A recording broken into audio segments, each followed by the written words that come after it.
Hi, and welcome back. I have made the unprecedented decision to split this section into two separate videos.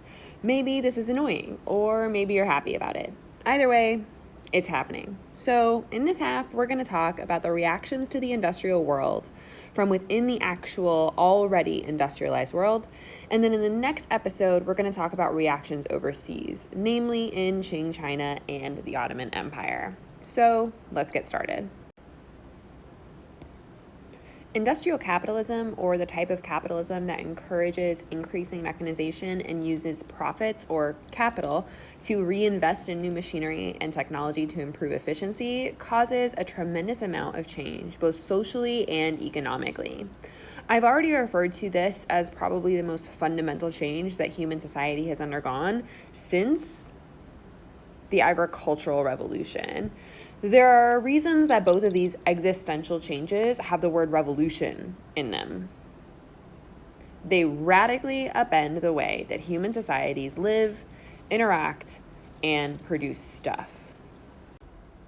As you probably know already, but it will be gone over in more details in the next episode, living as a displaced farmer, moving to the rapidly urbanizing manufacturing centers of your country was not necessarily a good time.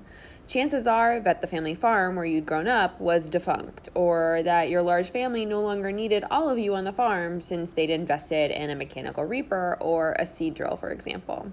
So you pack up a bundle and you move to the big city. It's a dog-eat-dog world.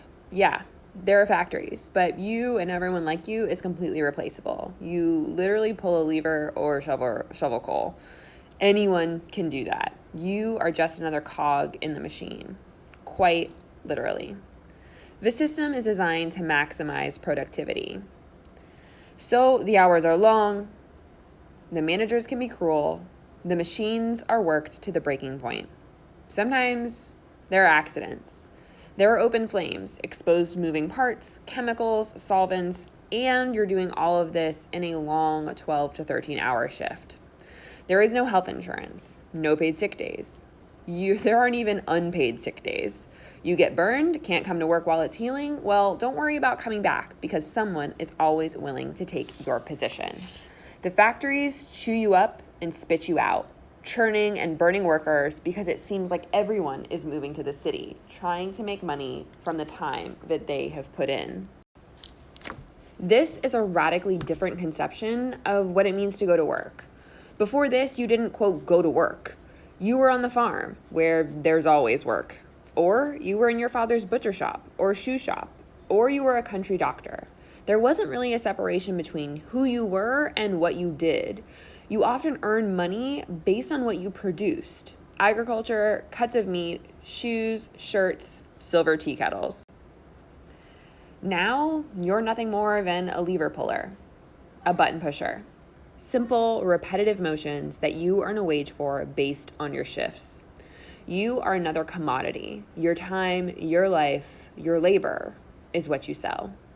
This zeitgeist, or spirit of the age, has several big impacts on our industrialized societies. We'll start with where it's fixed and how.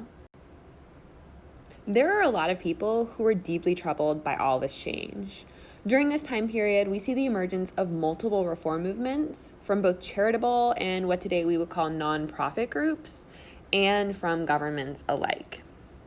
In the United States, writers like Upton Sinclair expose the absolutely unhealthy, cruel, and disgusting truth of the meatpacking industry. Journalists called muckrakers stir up and expose the issues of society. Jacob Riis, whose famous photos you've probably seen, show polite society quite literally how the other half lives, right? That's the name of his book. In Germany, the Iron Chancellor Bismarck rolls out basically a government-sponsored healthcare and retirement system, hoping to steal the spotlight from the growing socialist presence in his country.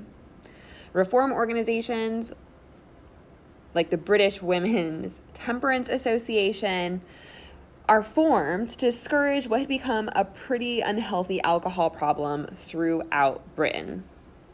In this image, by William Hogarth called Gin Lane, we can see some of the issues caused by industrial society and the rampant alcoholism that coincided with this time.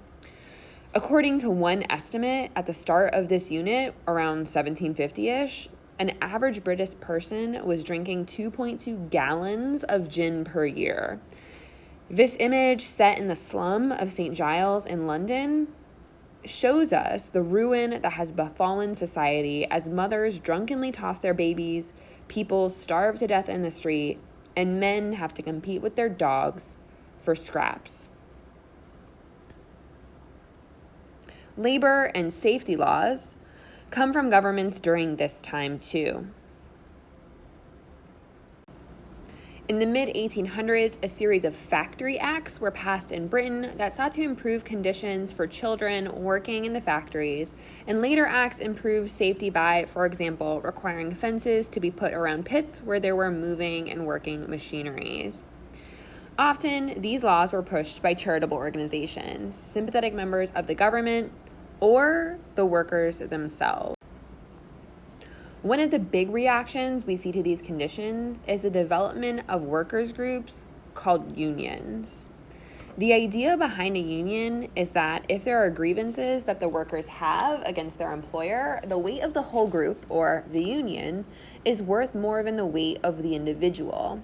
Furthermore, if one person goes to the boss and is like, hey, so I've noticed that the machinery is open and moving and dangerous, and we could maybe fall in and be maimed, the boss could just fire that person, and that way the word doesn't get spread and no trouble is caused.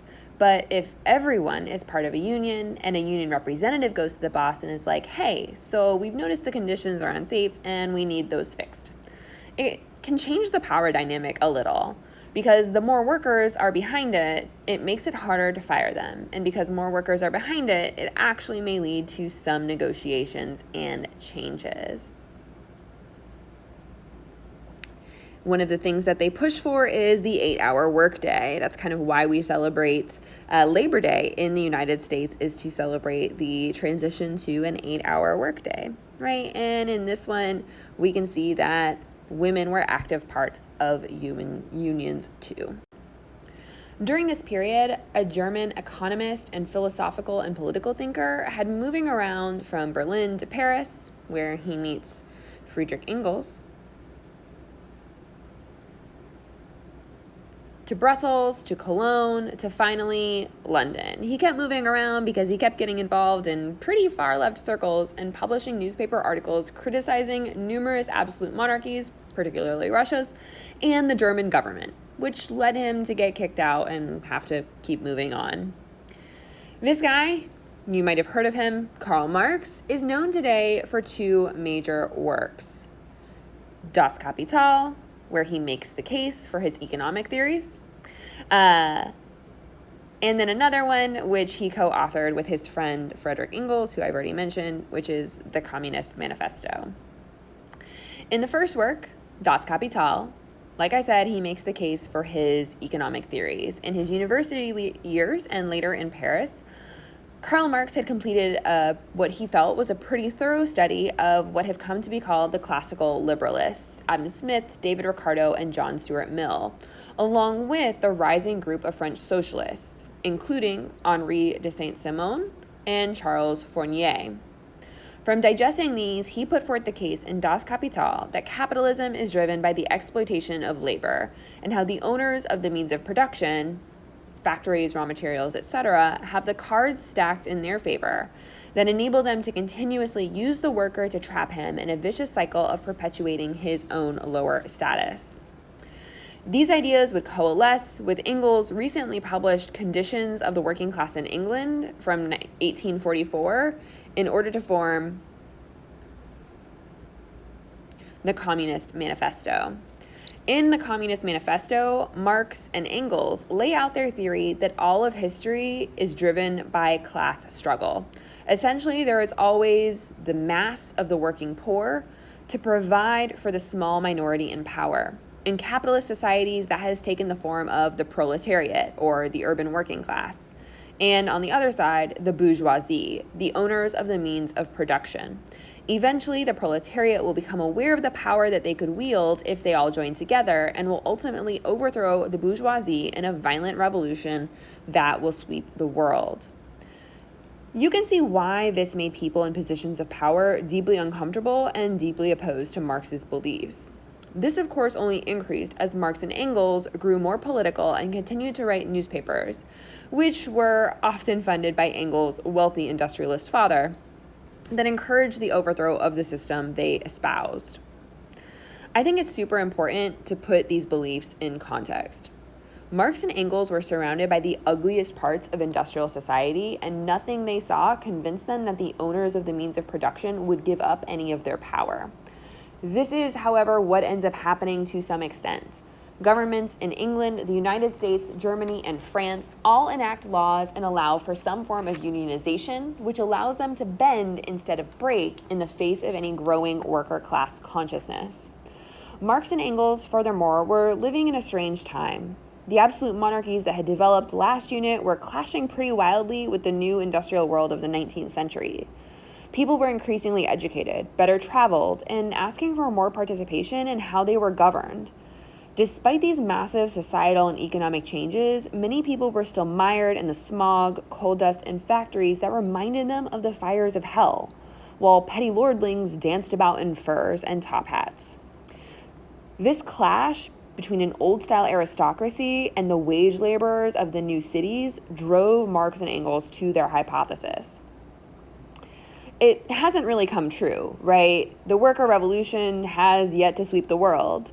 The masses of Russian peasants, for example, swept along in Lenin's Bolshevik Revolution in 1917, really didn't understand or care about what was happening in the cities. What they cared about was being able to feed their families. Western European democracies, or even monarchies with some form of representation were able to protect workers enough and give them enough say to stave off the revolution that Marx and Engels hypothesized was inevitable. So overall, it seems that it wasn't. Capitalism, at least in its current, more regulated form, has won the day. It morphs and changes to meet the conditions, and governments have been able to rein in some of its excesses, producing the greatest increase in the standard of living the world has ever seen. Thanks for watching.